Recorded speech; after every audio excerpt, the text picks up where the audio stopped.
ನೀವು ಮಾನವ ರೂಪದ ಶಿವನನ್ನ ನೋಡಿದ್ದೀರಾ? ಶರಣ್ರೆ, ಎಲ್ಲರಿಗೂ ಶರಣು ಶರಣಾರ್ಥಿ.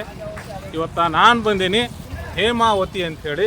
ಈ ವಿಡಿಯೋದೊಳಗಡೆ ನಾನು ನಿಮ್ಗೆ ಜಗತ್ತಿನಲ್ಲಿ ಅತಿ ದೊಡ್ಡದಾದಂತಹ ಮಾನವ ರೂಪದ ಶಿವಲಿಂಗವನ್ನು ತೋರಿಸ್ತೀನಿ. ಎಲ್ಲ ಶಿವನ ಆಲಯಗಳ ಗರ್ಭಗುಡಿಗಳಲ್ಲಿ ಲಿಂಗವನ್ನು ನೋಡಿದ್ದೇವೆ ಮತ್ತು ಅದನ್ನೇ ಶಿವನ ರೂಪ ಅಂತ ನಂಬಿದ್ದೀವಿ. ಆದರೆ ಇವತ್ತು ನಿಮಗೆ ನಾನು ಮಾನವ ರೂಪದ ಮತ್ತೊಂದು ಶಿವನ ಮೂರ್ತಿಯನ್ನ ತೋರಿಸ್ತೀನಿ. ಇದು ಹೇಮಾವತಿ ಅಥವಾ ಪುರಾತನ ಹೆಂಜೇರು. ಇಲ್ಲಿರುವ ಸಿದ್ದೇಶ್ವರ ದೇವರೇ ಮಾನವ ರೂಪದ ಶಿವನಾಗಿದ್ದಾನೆ.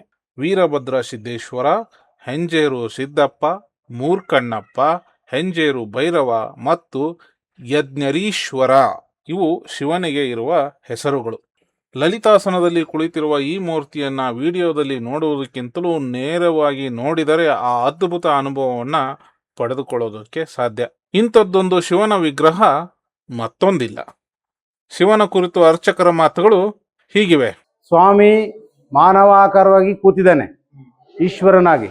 ಪ್ರಪಂಚದಲ್ಲಿ ಶಿವನಿಗೆ ಆಕಾರ ಎಲ್ಲಿ ಇಲ್ಲ. ಹೈಮಾವತಿ ಕ್ಷೇತ್ರದಲ್ಲಿ ಮಾತ್ರನ ಸಿದ್ಧಾಸನ ಹಾಕಂಗೆ ಕೂತಿದ್ದಾರೆ ಸ್ವಾಮಿ. ಅದಕ್ಕೋಸ್ಕರ ಸ್ವಾಮಿಗೆ ಸಿದ್ದೇಶ್ವರ ಅಂತ ಹೆಸರು. ಇದು ಬಂದ್ಬಿಟ್ಟು ಪಾರ್ವತಿ ಕಲ್ಯಾಣ ಆಯ್ತ್ರಲ್ಲ, ಆ ಒಂದು ಕತೆ ಭಾಗ ಬರುತ್ತೆ. ಇದು ದಾಕ್ಷಾಯಣಿ ಅಗ್ನಿ ಪ್ರವೇಶ ಆದಮೇಲೆ ದಕ್ಷ ಬ್ರಹ್ಮನ ಸಂಹಾರ ಮಾಡಿ ಸ್ವಾಮಿ ಇಲ್ಲಿ ರೂಪವಾಗಿ ಕೂತಿರ್ತಕ್ಕಂಥ ಮೂರ್ತಿ ಭಾವ ಇದು. ಇದರ ಪೂರ್ಣ ಪಾಠಕ್ಕಾಗಿ ಸಿಕ್ಕಂತೆ ಸಂಚಾರ ಯೂಟ್ಯೂಬ್ ಚಾನಲ್ಗೆ ಭೇಟಿ ನೀಡಿ. ಹೇಮಾವತಿಯ ಇನ್ನಷ್ಟು ರೋಚಕತೆಗಳ ಬಗ್ಗೆ ತಿಳಿದುಕೊಳ್ಳುವ ಆಸಕ್ತಿ ನಿಮಗಿದ್ದರೆ ನಮ್ಮ ಪೇಜನ್ನು ಸಬ್ಸ್ಕ್ರೈಬ್ ಮಾಡಿ. ಈ ವಿಡಿಯೋ ನಿಮಗೆ ಇಷ್ಟವಾಗಿದ್ದರೆ ಬೇರೆಯವ್ರಿಗೂ ಶೇರ್ ಮಾಡಿ. ಶರಣು, ಮತ್ತೆ ಸಿಗ್ತೀನಿ.